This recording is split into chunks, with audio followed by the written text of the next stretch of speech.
Hello students, I am Dr. Irana. Today let us discuss about the second sem political science paper named Understanding Political Theory, 7th session, topic name Conservative Political Theory. ವಿದ್ಯಾರ್ಥಿಗಳೇ, ರಾಜ್ಯಶಾಸ್ತ್ರದ 2ನೇ semester ಪತ್ರಿಕೆಯಾದಂಥ ರಾಜಕೀಯ ಸಿದ್ಧಾಂತದ ಅರ್ಥೈಸುವಿಕೆ ಇದರ 7ನೇ ಸೆಷನ್ನ ವಿಷಯ ಸಾಂಪ್ರದಾಯಿಕ ರಾಜಕೀಯ ಸಿದ್ಧಾಂತ. ಪರೀಕ್ಷಾ ದೃಷ್ಟಿಯಿಂದ ಆಲೋಚನೆಯನ್ನು ಮಾಡಿದಾಗ ಸಾಂಪ್ರದಾಯಿಕ ರಾಜಕೀಯ ಸಿದ್ಧಾಂತವನ್ನು 10 ಅಥವಾ 15 ಮಾರ್ಕ್ಸ್ಗೆ ಕೇಳುವಂಥ ಸಾಧ್ಯತೆ ಇದೆ. ಕಳೆದ ಪ್ರಶ್ನೆ ಪತ್ರಿಕೆಗಳನ್ನು ನಾವು ತಿರುಗಿಸಿ ನೋಡಿದಾಗ ಸಾಂಪ್ರದಾಯಿಕ ರಾಜಕೀಯ ಸಿದ್ಧಾಂತಕ್ಕೆ ಸಂಬಂಧಿಸಿದಂತೆ ಅನೇಕ ಬಾರಿ ಪ್ರಶ್ನೆಗಳನ್ನು ಕೇಳಲಾಗಿದೆ. ಹಾಗಾಗಿ ಈ ದಿನ ನಾವು ಈ ಸಾಂಪ್ರದಾಯಿಕ ರಾಜಕೀಯ ಸಿದ್ಧಾಂತ ಏನಿದೆ ಇದ್ರ ಬಗ್ಗೆ ನಾವು ಅಧ್ಯಯನವನ್ನು ಮಾಡೋಣ. First we discuss about introduction. ಮೊದಲಿಗೆ ನಾವು ಪೂರ್ವ ಪೀಠಿಕೆಯ ಬಗ್ಗೆ ಅಧ್ಯಯನವನ್ನು ಮಾಡೋಣ. Conservatism is a political and philosophical promoting traditional social institutions. It's like organised religion, parliamentary government, property rights. ಸಾಂಪ್ರದಾಯಿಕ ರಾಜಕೀಯ ಸಿದ್ಧಾಂತವು ಇದು ಅತ್ಯಂತ ಹಳೆಯ ಒಂದು ಸಿದ್ಧಾಂತ ಅಂತ ಕೂಡ ಇದನ್ನು ಕರೀಬೋದು. ಇದು ಮುಖ್ಯವಾಗಿ ಯಾವುದರ ಕಡೆ ಗಮನವನ್ನು ಹರಿಸುತ್ತೆ ಅಂದರೆ ಪ್ರಜೆಗಳ ಹಕ್ಕು ಮತ್ತು ಸ್ವಾತಂತ್ರ್ಯದ ಕಡೆ ಗಮನವನ್ನು ಹರಿಸುತ್ತೆ.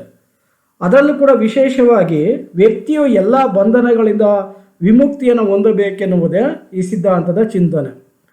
ಹಾಗಾಗಿ ಪ್ರಜೆಗಳಿಗೆ ಬೇಕಾದಂಥ ಶಿಕ್ಷಣ, ಅವರಿಗೆ ಬೇಕಾದಂಥ ವಿವಿಧ ರೀತಿಯಾದ ಸ್ವಾತಂತ್ರ್ಯ ಅಂತಂದಾಗ ವಾಕ್ ಸ್ವಾತಂತ್ರ್ಯ, ಅಭಿವ್ಯಕ್ತನಾ ಸ್ವಾತಂತ್ರ್ಯ, ಸಂಘ ಮತ್ತು ಸಂಸ್ಥೆಗಳನ್ನು ಕಟ್ಕೊಳ್ಳೋಂಥ ಸ್ವಾತಂತ್ರ್ಯ, ಅಕ್ರಮ ಬಂಧನದ ವಿರುದ್ಧ ಹೋರಾಡೋಂಥ ಸ್ವಾತಂತ್ರ್ಯ.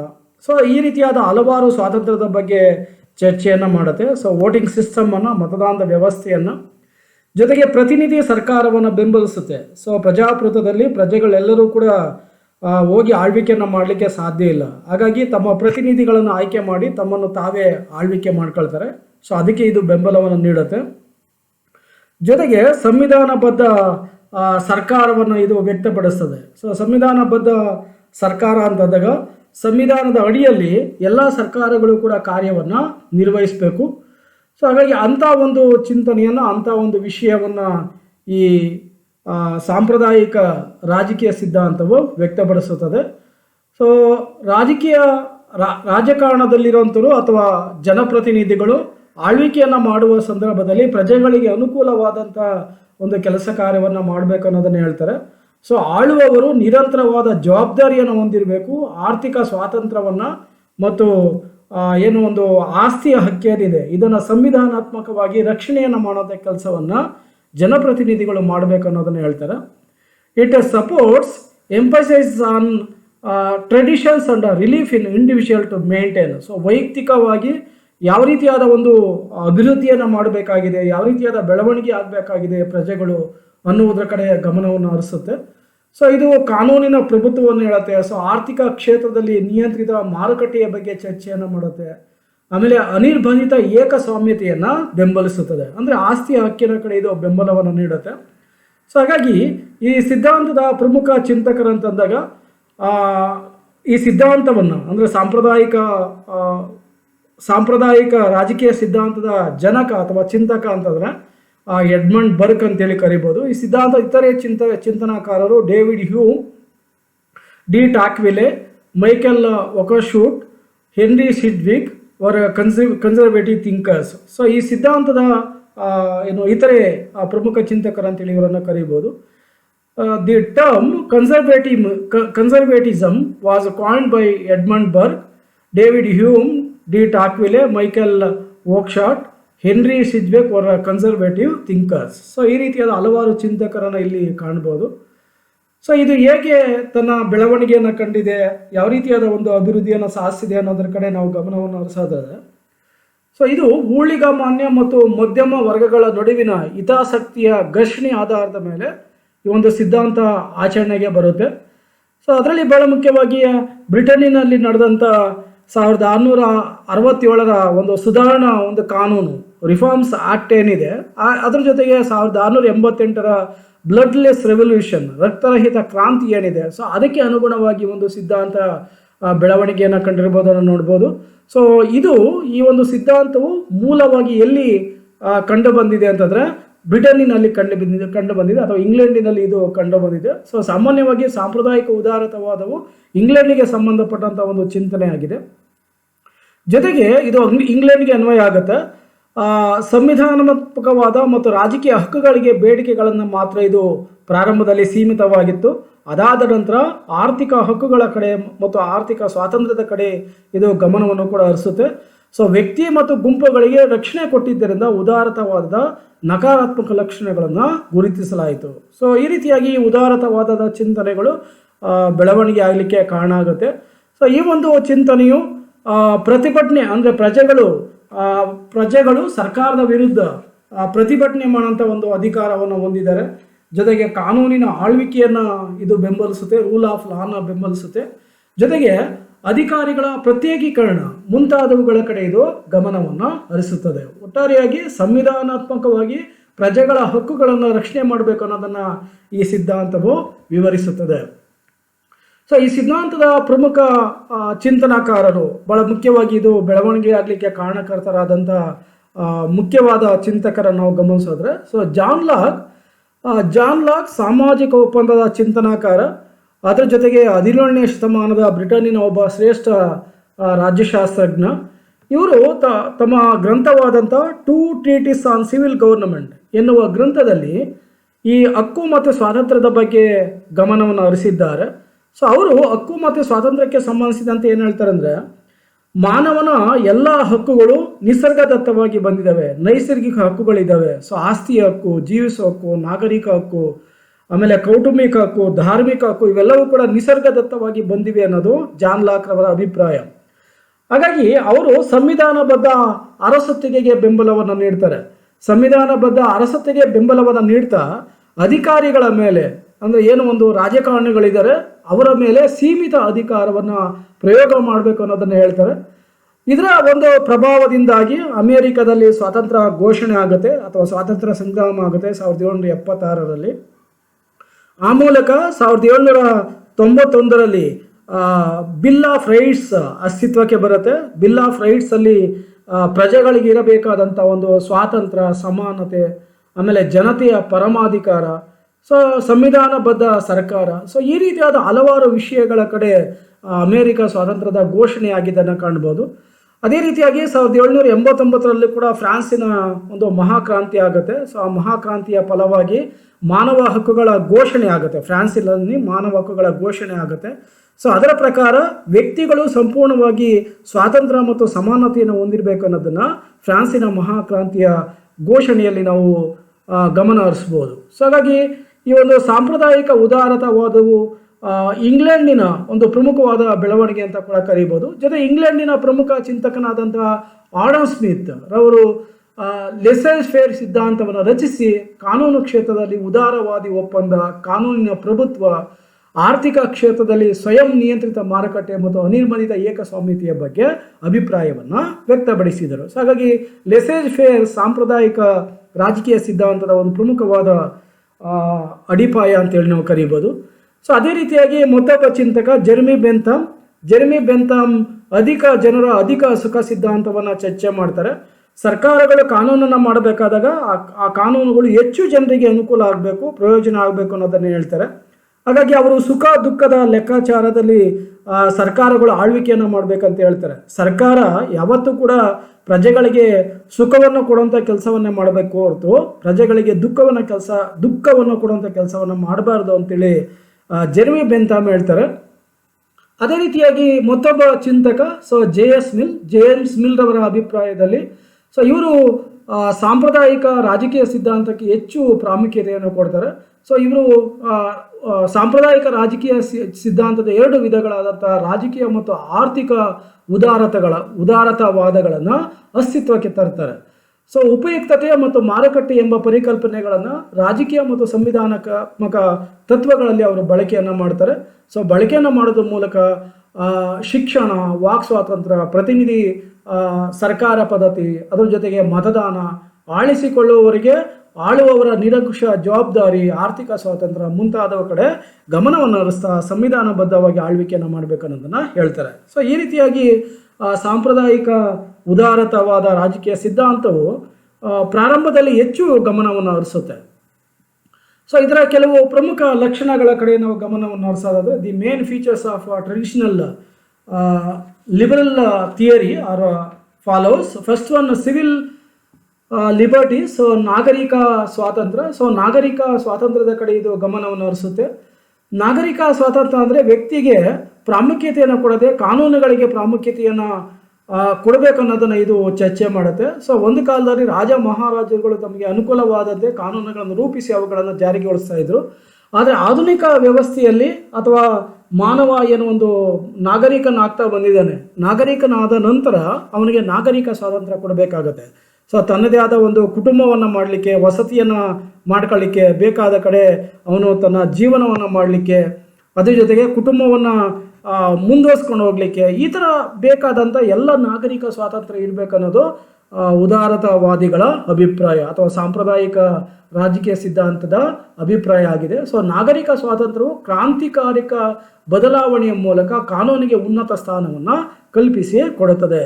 ಸೊ ನಾವು ಯಾವುದೇ ರೀತಿಯಾದ ಭೇದ ಭಾವ ಮಾಡದೆ ಪ್ರತಿಯೊಬ್ಬರು ಕೂಡ ಒಟ್ಟಿಗೆ ನೆಲೆಸಿದಾಗ ಅದನ್ನು ನಾವು ನಾಗರಿಕ ಸ್ವಾತಂತ್ರ್ಯ ಅಂತ ಕರಿಬೋದು. ಸೊ ನಾಗರಿಕನು ತನ್ನ ಅಭಿವೃದ್ಧಿಗೆ ಬೇಕಾದಂಥ ಎಲ್ಲ ಸ್ವಾತಂತ್ರ್ಯಗಳನ್ನು ಸಾಂಪ್ರದಾಯಿಕ ರಾಜಕೀಯ ಸಿದ್ಧಾಂತವು ತಿಳಿಸುತ್ತದೆ.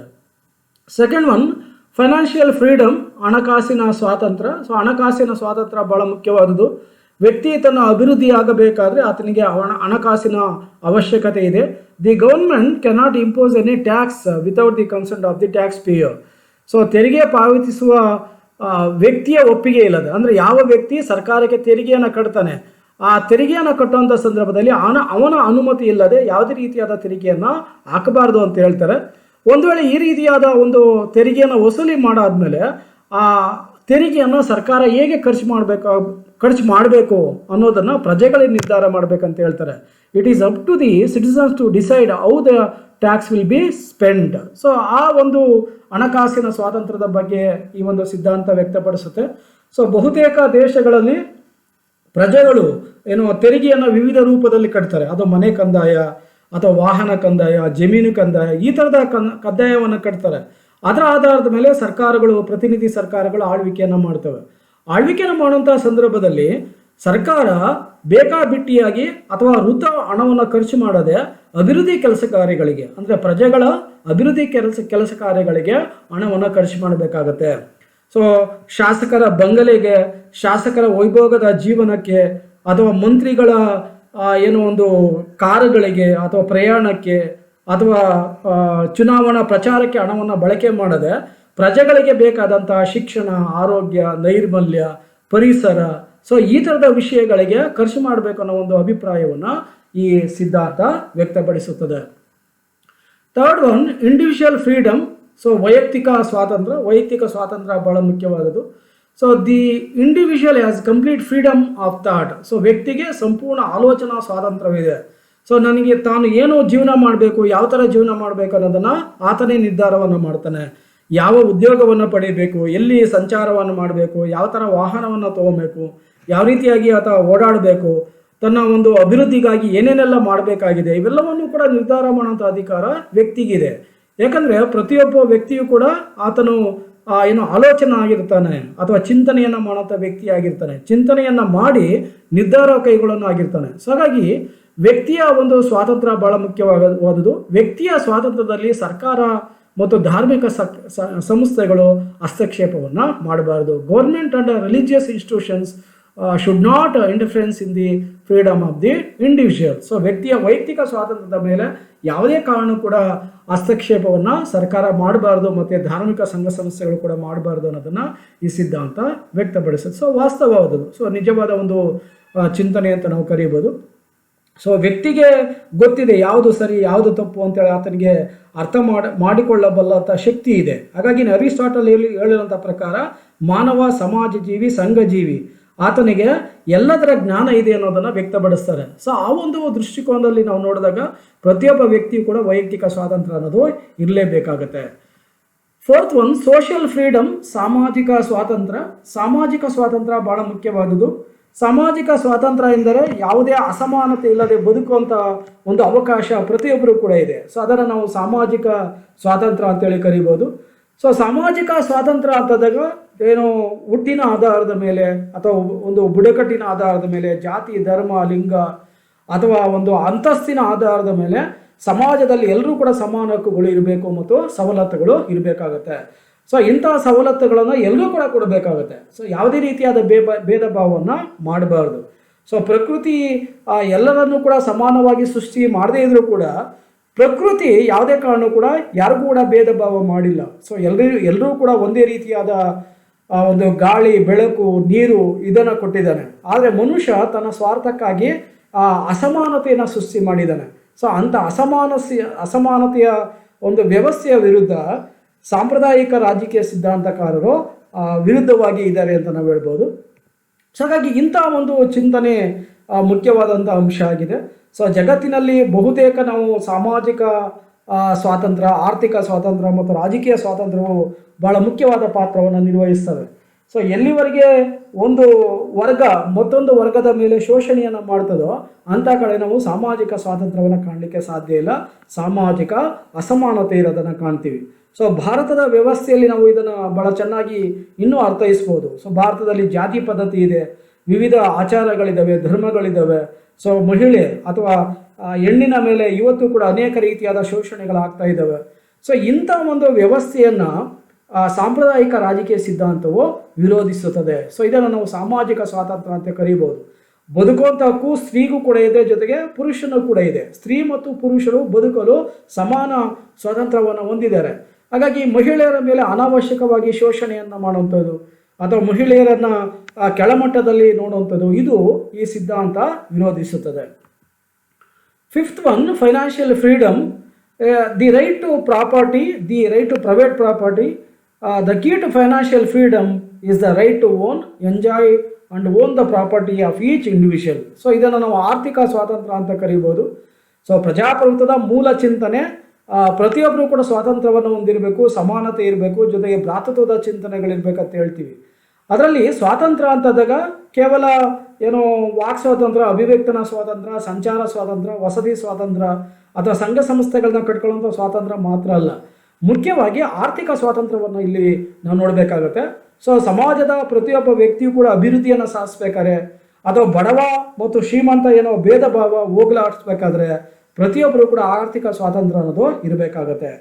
ಹಾಗಾಗಿ ಥಾಮಸ್ ಹಾಬ್ಸ್, ಜಾನ್ ಲಾಕ್ ಮತ್ತು ರೂಸೋ ಈ ಮೂರು ಜನ ಚಿಂತಕರು ಕೂಡ ಆಸ್ತಿಯ ಸ್ವಾತಂತ್ರ್ಯದ ಬಗ್ಗೆ ಚರ್ಚೆಯನ್ನು ಮಾಡ್ತಾರೆ. ಪ್ರತಿಯೊಬ್ಬರು ಕೂಡ ಆರ್ಥಿಕ ಸ್ವಾತಂತ್ರ್ಯ ಇರಬೇಕು ಅನ್ನೋದನ್ನು ಅವರು ವ್ಯಕ್ತಪಡಿಸ್ತಾರೆ. ಜೊತೆಗೆ ಖಾಸಗಿ ಆಸ್ತಿಯ ಹಕ್ಕು, ಸ್ವಾತಂತ್ರ್ಯದ ಹಕ್ಕು, ಸೊ ಮುಂತಾದ ಹಕ್ಕುಗಳನ್ನು ವ್ಯಕ್ತಿ ಅನುಭವಿಸಲು ಅವಕಾಶವನ್ನು ಕೊಡಬೇಕಾಗುತ್ತೆ. ಜೊತೆಗೆ ಆಸ್ತಿಯನ್ನು ಹೊಂದುವ, ಆಸ್ತಿಯನ್ನು ಮಾರಾಟ ಮಾಡುವ ಅಥವಾ ಪರಭಾರೆ ಮಾಡುವಂಥ ಅಧಿಕಾರ ಪ್ರತಿಯೊಬ್ಬ ವ್ಯಕ್ತಿಗೆ ಇದೆ. ತನ್ನಲ್ಲಿರುವಂಥ ಸಂಪತ್ತನ್ನು, ಜಮೀನನ್ನು, ಮನೆಯನ್ನು ಸೊ ಸಂಪಾದನೆ ಮಾಡೋಂಥ, ಹಣವನ್ನು ಶೇಖರಣೆ ಮಾಡೋಂಥ ಅಥವಾ ಬ್ಯಾಂಕ್ಗಳಲ್ಲಿ ಖಾತೆಗಳನ್ನು ತೆರೆದು ಅದರಲ್ಲಿ ಹಣವನ್ನು ಇಡುವಂಥ ಅಧಿಕಾರ ಪ್ರತಿಯೊಬ್ಬ ವ್ಯಕ್ತಿಗೆ ಇದೆ. ಸ್ವಾತಂತ್ರ್ಯ ಪ್ರತಿಯೊಬ್ಬನಿಗೆ ಕೂಡ ಇದೆ. ಹಾಗಾಗಿ ಅಂಥ ಒಂದು ಹಣದ ಮೇಲೆ ಯಾವುದೇ ಕಾರಣವೂ ಕೂಡ ಸರ್ಕಾರ ಆಗಲಿ ಅಥವಾ ಜನಪ್ರತಿನಿಧಿಗಳಾಗಲಿ ಶೋಷಣೆ ಮಾಡುವಂಥ ಕೆಲಸವನ್ನು ಮಾಡಬಾರ್ದು.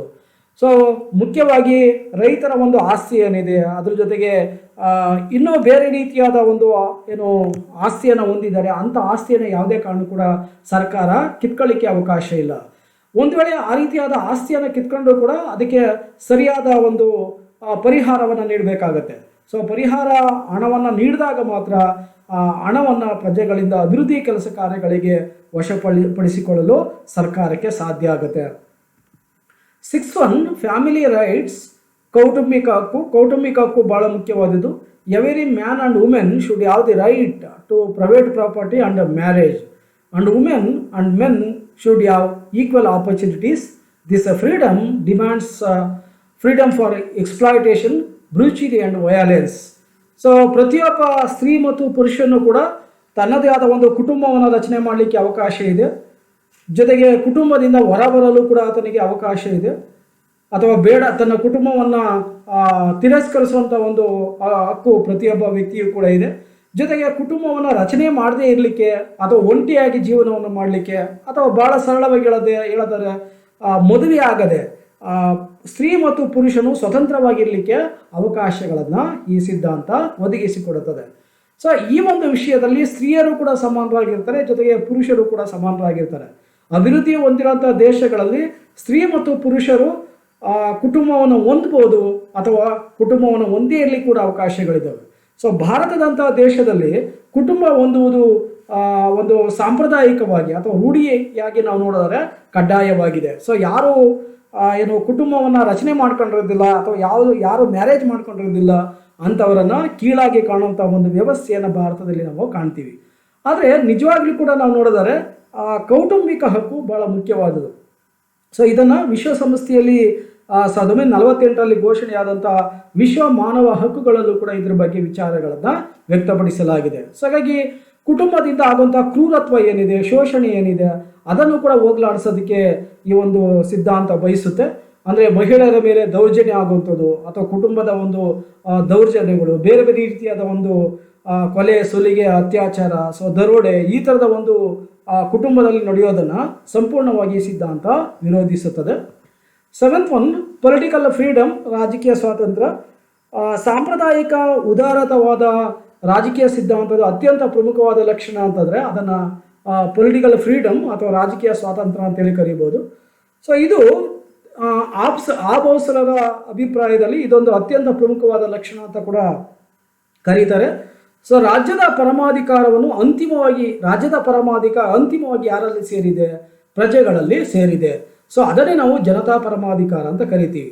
ಅಂತಹ ಜನತಾ ಪರಮಾಧಿಕಾರ ಎಲ್ಲರೂ ಕೂಡ ಇರಬೇಕಾಗತ್ತೆ, ಎಲ್ಲ ಪ್ರಜೆಗಳಿಗೆ ಸಮಾನವಾಗಿ ಸೇರಿರಬೇಕಾಗತ್ತೆ, ಸಮಾನ ಹಕ್ಕುಗಳಿರಬೇಕಾಗತ್ತೆ. ಸೊ ಸ್ವಂತ ಹಿತಾಸಕ್ತಿಯನ್ನು ಕಂಡುಕೊಳ್ಳಲು ಪ್ರಜೆಗಳಿಗೆ ರಾಜಕೀಯ ಸ್ವಾತಂತ್ರ್ಯ ಇರಬೇಕಾಗತ್ತೆ ಅನ್ನೋದನ್ನು ಈ ಸಿದ್ಧಾಂತ ವ್ಯಕ್ತಪಡಿಸೋದು. If Hobbes describes it as the most important features of liberalism, the state sovereignty belongs to the citizens, that is the people's sovereignty. He said, all citizens should have equal rights. Citizens must have political freedom to find their own interests. So ಈ ರೀತಿಯಾಗಿ ಪ್ರತಿಯೊಬ್ಬರು ಕೂಡ ಅವಕಾಶವನ್ನು ನೀಡಲಾಗಿದೆ. So ರಾಜಕೀಯ ಸ್ವಾತಂತ್ರ್ಯದಲ್ಲಿ ಬಹಳ ಮುಖ್ಯವಾಗಿ ಚುನಾವಣೆಯಲ್ಲಿ ಸ್ಪರ್ಧೆ ಮಾಡಲಿಕ್ಕೆ ಪ್ರತಿಯೊಬ್ಬರು ಕೂಡ ಅವಕಾಶ ಇದೆ. ಅದನ್ನು ನಾವು ರಾಜಕೀಯ ಸ್ವಾತಂತ್ರ್ಯ ಅಂತ ಕರೀಬೋದು. ಮತ್ತೊಂದು ರಾಜಕೀಯ ಸ್ವಾತಂತ್ರ್ಯ ಚುನಾವಣೆಯಲ್ಲಿ ಮತದಾನ ಮಾಡುವಂಥದ್ದು. ಅದೇ ರೀತಿಯಾಗಿ ಮತ್ತೊಂದು ರಾಜಕೀಯ ಸ್ವಾತಂತ್ರ್ಯವನ್ನು ನಾವು ಚರ್ಚೆಯನ್ನು ಮಾಡಿದರೆ ಸರ್ಕಾರದ ಉನ್ನತ ಹುದ್ದೆಗಳನ್ನು ಪಡೆಯುವಂಥದ್ದು ಕೂಡ ರಾಜಕೀಯ ಸ್ವಾತಂತ್ರ್ಯ ಆಗುತ್ತೆ, ಪೊಲಿಟಿಕಲ್ ಫ್ರೀಡಮ್ ಆಗುತ್ತೆ. ಸೊ ಅದರ ಜೊತೆಗೆ ಇನ್ನೂ ಬಹಳ ಮುಖ್ಯವಾಗಿ ನಾವು ಆಲೋಚನೆಯನ್ನು ಮಾಡಿದರೆ ಈ ಒಂದು ರಾಜಕೀಯ ಸ್ವಾತಂತ್ರ್ಯವು ವಿಶೇಷವಾಗಿ ಸರ್ಕಾರ ಏನು ತಪ್ಪು ಮಾಡುತ್ತೆ ಆ ತಪ್ಪಿನ ವಿರುದ್ಧವಾಗಿ ಮುಷ್ಕರವನ್ನು ಹೂಡುವಂಥ ಒಂದು ಅಧಿಕಾರ ಪ್ರತಿಯೊಬ್ಬ ವ್ಯಕ್ತಿಯೂ ಕೂಡ ಇದೆ. ಸೊ ಅಂಥ ಮುಷ್ಕರ ಹೂಡಿದಂಥ ಸಂದರ್ಭದಲ್ಲಿ ಯಾವುದೇ ಸರ್ಕಾರಗಳು ಅಥವಾ ಜನಪ್ರತಿನಿಧಿಗಳು ಅದನ್ನು ದಮನ ಮಾಡುವಂಥ ಕೆಲಸವನ್ನು ಅಥವಾ ಅದನ್ನು ಕುಯುಕ್ತಿಯಿಂದ ನಿರ್ನಾಮ ಮಾಡುವಂಥ ಕೆಲಸವನ್ನು ಯಾವುದೇ ಕಾರಣ ಕೂಡ ಮಾಡಬಾರ್ದು. ಹಾಗಾಗಿನೇ ಪ್ರತಿಯೊಂದು ದೇಶದ ಸುಪ್ರೀಂ ಕೋರ್ಟ್ ಈ ಒಂದು ರಾಜಕೀಯ ಸ್ವಾತಂತ್ರ್ಯದ ಕಡೆ ಅದರಲ್ಲೂ ಕೂಡ ಮುಷ್ಕರದ ಹಕ್ಕನ್ನು ಬೆಂಬಲಿಸಿರೋದನ್ನು ನಾವು ಕಾಣ್ತೀವಿ. ಸೊ ಅನೇಕ ಸಂದರ್ಭದಲ್ಲಿ ಸುಪ್ರೀಂ ಕೋರ್ಟ್ ಕೂಡ, ಭಾರತದ ಸುಪ್ರೀಂ ಕೋರ್ಟ್ ಕೂಡ ಈ ಮುಷ್ಕರದ ಹಕ್ಕನ್ನು ಬೆಂಬಲಿಸಿದೆ. 8th one, independent geographical and tribal independence. So ಆಡಳಿತಾತ್ಮಕ, ಭೌಗೋಳಿಕ ಮತ್ತು ಬುಡಕಟ್ಟು ಸ್ವಾತಂತ್ರ್ಯವನ್ನು ನಾವಿಲ್ಲಿ ನೋಡ್ಬೋದು. ಸೊ ಇದು ಬಹಳ ಮುಖ್ಯವಾದಂಥದ್ದು. ಸೊ ಸಾಂಪ್ರದಾಯಿಕ ಉದಾರತವಾದ ಸಿದ್ಧಾಂತವು ರಾಷ್ಟ್ರಗಳ ಸ್ವಯಂ ನಿರ್ಧಾರದ ಹಕ್ಕುಗಳನ್ನು ಸಮರ್ಥನೆ ಮಾಡ್ತದೆ.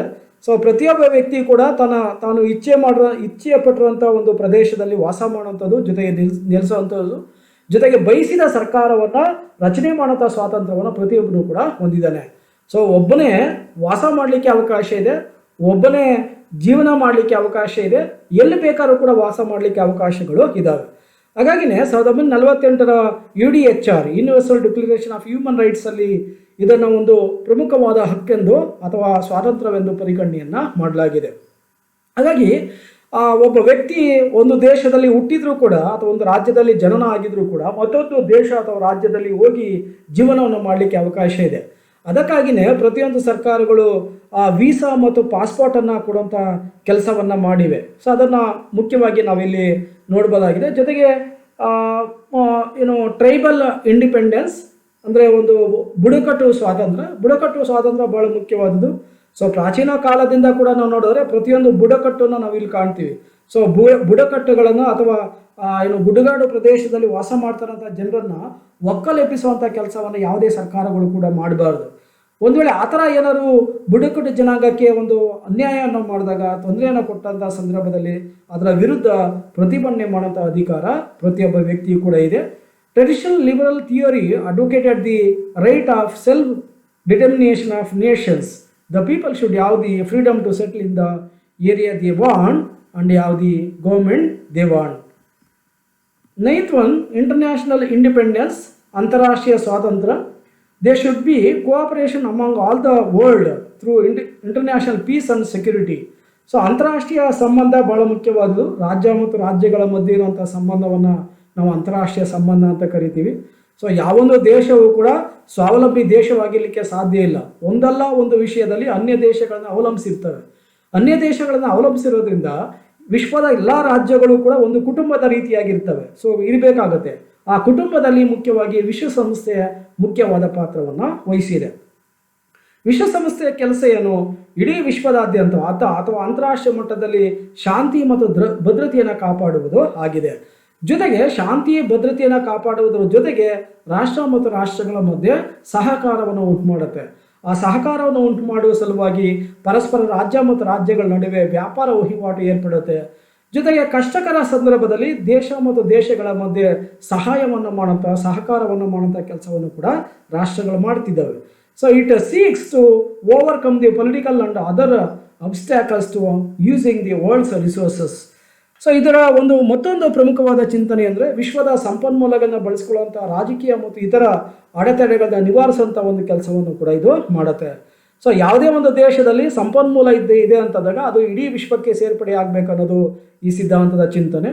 ಉದಾಹರಣೆಗೆ ಅರಬ್ ಕಂಟ್ರೀಸಲ್ಲಿ ಆಯಿಲ್ ಅಥವಾ ಫ್ಯೂಯಲ್ ಲಭಿಸುತ್ತೆ. ಸೊ ಫ್ಯೂಯಲ್ ಲಭಿಸೋದ್ರಿಂದ ಅದು ವಿಶ್ವದಾದ್ಯಂತ ಹಂಚಿಕೆ ಆಗಬೇಕು ಅನ್ನೋದನ್ನು ಹೇಳುತ್ತೆ. ಇತರ ದೇಶಗಳಲ್ಲಿ ಈ ಆಹಾರ ಪದಾರ್ಥಗಳು ಹೆಚ್ಚಾಗಿ ಸಿಗ್ತವೆ. ಹಾಗಾಗಿ ಅಂಥ ಆಹಾರ ಪದಾರ್ಥಗಳನ್ನು ಈ ಫ್ಯೂಯಲ್ ನೇಷನ್ಸ್ಗೆ ಅಥವಾ ಅರಬ್ ನೇಷನ್ಸ್ಗೆ ಕೊಡೋದನ್ನು ನಾವು ಕಾಣ್ತೀವಿ. ಸೊ ಇದನ್ನು ನಾವು ಪರಸ್ಪರ ಸಂಪನ್ಮೂಲಗಳನ್ನು ಬಳಸ್ಕೊಳ್ಳೋದನ್ನು ನಾವು ಹೇಳ್ತೀವಿ. ಜೊತೆಗೆ ವಿಶ್ವದಲ್ಲಿರುವಂಥ ಅನೇಕ ಸಮಸ್ಯೆಗಳು, ಭಯೋತ್ಪಾದನೆ, ಬಡತನ, ಅನಕ್ಷರತೆ, ಜೊತೆಗೆ ಅನಾರೋಗ್ಯ, ಸೊ ಈ ಥರದ ಒಂದು ಸಮಸ್ಯೆಗಳಿಗೆ ಪರಿಹಾರವನ್ನು ಕಂಡುಹಿಡಿಯುವಂಥ ಕೆಲಸವನ್ನು ಕೂಡ ಮಾಡಬೇಕನ್ನೋದು ಸಾಂಪ್ರದಾಯಿಕ ಉದಾರತವಾದ ರಾಜಕೀಯ ಸಿದ್ಧಾಂತದ ಚಿಂತನೆಯಾಗಿದೆ. ಸೊ ಅಲ್ಲಿಗೆ ಒಂದು ಚಿಂತನೆಯ ಒಂದು ಗುಣಲಕ್ಷಣಗಳು ಅಥವಾ ಪ್ರಮುಖವಾದ ಅಂಶಗಳ ಬಗ್ಗೆ ಚಿಂತನೆಯನ್ನು ಮಾಡಿದಂಗಾಯಿತು. ಸೊ ಈ ಥರ ದೋಷಗಳೇನೇನಿದ್ದಾವೆ, what are the demerits of the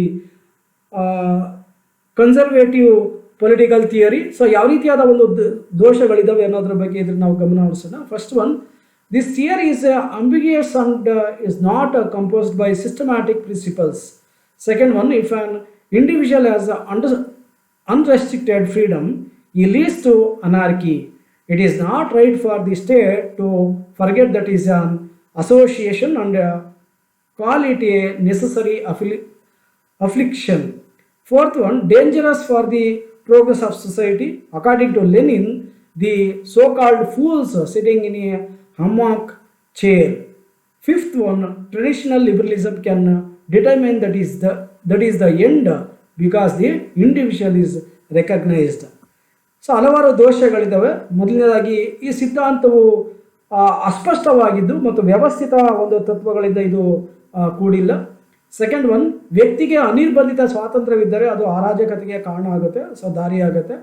third one, ರಾಜ್ಯವು ಕೂಡ ಒಂದು ಸಂಘ ಸಂಸ್ಥೆಯಾಗಿದೆ ಎಂಬುದನ್ನು ಈ ಸಿದ್ಧಾಂತಕಾರ ಮರೆತು ರಾಜ್ಯವನ್ನು ಒಂದು ಅವಶ್ಯಕ ಪೀಡೆಯ ಒಂದು ಲೆಕ್ಕಾಚಾರದಲ್ಲಿ ಚಿಂತನೆಯನ್ನು ಮಾಡ್ತಾರೆ. ಇದು ಸರಿಯಾದದಲ್ಲ. ಫೋರ್ತ್ ಒನ್, ಸಮಾಜದ ಪ್ರಗತಿಗೆ ಅಪಾಯಕಾರಿಯಾದಂಥ ಸಿದ್ಧಾಂತ ಇದಾಗಿದೆ. ಯಾಕಂದರೆ ಲೆನಿನ್ ಅವರ ಪ್ರಕಾರ ಆರಾಮ ಕುರ್ಚಿಯಲ್ಲಿ ಕುಳಿತ ಮೂರ್ಖರು ಎಂದು ಈ ಒಂದು ಸಾಂಪ್ರದಾಯಿಕ ಉದಾರತ ರಾಜಕೀಯ ಸಿದ್ಧಾಂತಕಾರರನ್ನ ಟೀಕಿಸಿದ್ದಾರೆ. ಸೊ ಸಾಂಪ್ರದಾಯಿಕ ಉದಾರವಾದವು ವ್ಯಕ್ತಿಗೆ ಗುರುತಿಸಿಕೊಂಡಿದ್ದರಿಂದ ಇದು ಅಂತ್ಯವಾಗಿದೆ ಎಂದು ನಿರ್ಧರಿಸಬಹುದು. ಇದು ಕೇವಲ ವ್ಯಕ್ತಿಗೆ ಸಂಬಂಧಪಟ್ಟಂತೆ ಇರೋದ್ರಿಂದ ಸೊ ವ್ಯಕ್ತಿ ಇವತ್ತು ಸಾಕಷ್ಟು ಬೆಳೆದಿದ್ದಾನೆ. ಸೊ ರಾಜ್ಯದ ಅಧೀನದಲ್ಲಿ ಆತ ಬದುಕಬೇಕಾಗತ್ತೆ. ಸೊ ರಾಜ್ಯ ಕೆಲವೊಂದು ಸಂದರ್ಭದಲ್ಲಿ ವ್ಯಕ್ತಿಗೆ ನಿರ್ಬಂಧವನ್ನು ಏರಬೇಕಾಗತ್ತೆ. ಅಂತಹ ನಿರ್ಬಂಧತೆಯನ್ನು ಸಾಂಪ್ರದಾಯಿಕ ಉದಾರವಾದವು ನಿರಾಕರಿಸುತ್ತದೆ. ಸೊ ಹಾಗಾಗಿ ಈ ಥರದ ಒಂದು ಅಷ್ಟು ದೋಷಗಳು ಈ ಸಿದ್ಧಾಂತದಲ್ಲಿದ್ದಾವೆ. ಕೊನೆಯದಾಗಿ conclusion, traditional theory is the oldest theory and does not fit the current system. There are many modern theories that emphasise the rights, freedoms and equality of citizens. Respect, representative government, voting and family independence have all reached the majority. It is well known that there are many problems in the world that anarchy can create if a person is given too much freedom. Yet it is an important political ideology to provide the individual with rights and freedoms. ಸಾಂಪ್ರದಾಯಿಕ ಸಿದ್ಧಾಂತವು ಅತ್ಯಂತ ಹಳೆಯ ಸಿದ್ಧಾಂತ ಆಗಿದೆ ಮತ್ತು ಪ್ರಸ್ತುತ ವ್ಯವಸ್ಥೆಗೆ ಇದು ಹೊಂದಿಕೊಳ್ಳಲು ಅಷ್ಟು ಸಾಧ್ಯ ಆಗೋದಿಲ್ಲ. ಪ್ರಜೆಗಳ ಹಕ್ಕು, ಸ್ವಾತಂತ್ರ್ಯ, ಸಮಾನತೆಗೆ ಅವಕಾಶವನ್ನು ಕೊಟ್ಟಿರೋದ್ರಿಂದ ಅನೇಕ ಆಧುನಿಕ ಸಿದ್ಧಾಂತಗಳು ಇದರ ಜೊತೆಗೆ ಅಸ್ತಿತ್ವದಲ್ಲಿದ್ದಾವೆ.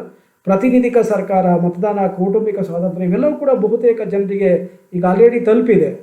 ಜೊತೆಗೆ ವ್ಯಕ್ತಿಗೆ ಅತಿ ಹೆಚ್ಚು ಸ್ವಾತಂತ್ರ್ಯ ನೀಡಿದರೆ ಅದು ಅರಾಜಕತೆಗೆ ಕಾರಣ ಆಗುತ್ತೆ ಅಥವಾ ಬೇರೆ ಬೇರೆ ರೀತಿಯಾದ ಸಮಸ್ಯೆಗಳಿಗೆ ಕಾರಣ ಆಗುತ್ತೆ. ಸೊ ಜಗತ್ತಿನಲ್ಲಿ ಇವತ್ತು ಹಲವಾರು ಸಮಸ್ಯೆಗಳು ಉಂಟಾಗಲಿಕ್ಕೆ ಅದು ಪ್ರಜೆಗಳಿಗಿರುವಂಥ ಹೆಚ್ಚು ಹಕ್ಕು ಮತ್ತು ಸ್ವಾತಂತ್ರ್ಯವೇ ಕಾರಣ ಅಂತ ಹೇಳ್ಬೋದು. ಆದರೂ ಕೂಡ ವ್ಯಕ್ತಿಗೆ ಹಕ್ಕು ಮತ್ತು ಸ್ವಾತಂತ್ರ್ಯ ಒದಗಿಸೋದು ಈ ಸಿದ್ಧಾಂತ ಪ್ರಮುಖವಾದ